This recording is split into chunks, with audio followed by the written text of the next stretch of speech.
السلام علیکم دوستو، آپ دیکھ رہے ہیں انفو ایٹ جواد۔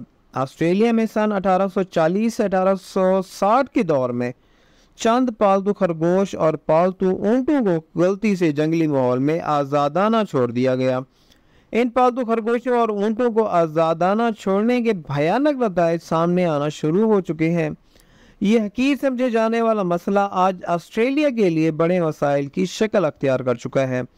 آج آسٹریلیا میں ان فیرل خرگوشوں کی تعداد 30 کروڑ تک اور اونٹوں کی تعداد 10 لاکھ سے تجاوز کر چکی ہے۔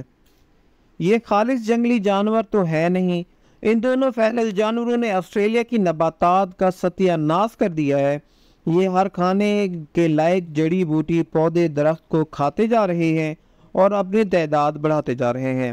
اسی وجہ سے آسٹریلیا کا مقامی فلورا بری طرح متاثر ہو چکا ہے اور مقامی فلورا ختم ہونے سے مقامی فانا بھی لپیٹ میں ہے، جس کی وجہ سے مقامی جنگلی حیات بھی ختم ہو کر محدود ہوتی جا رہی ہیں۔ بدقسمتی سے ان دونوں جانوروں کو کھانے والے بڑے پریڈیٹرز شکاری جانور بھی آسٹریلیا میں نہیں پائے جاتے جو ان کو کھا کر ان کی تعداد کو کم کر سکیں۔ حکومت بھی ان کو شکار کرنے کی اجازت دیتی ہے، مگر فی الحال شکار کرنے سے بھی ان کی تعداد کنٹرول کرنا ناممکن لگ رہا ہے، کیونکہ یہ براعظم آسٹریلیا کے بڑے حصے تک پھیل چکے ہیں۔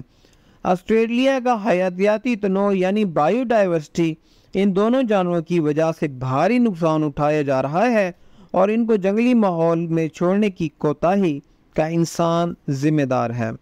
دوستو، امید کرتا ہوں یہ ویڈیو آپ کو پسند آئی ہوگی۔ مزید ایسی انفارمیٹیو ویڈیوز کے لیے جڑے رہیے۔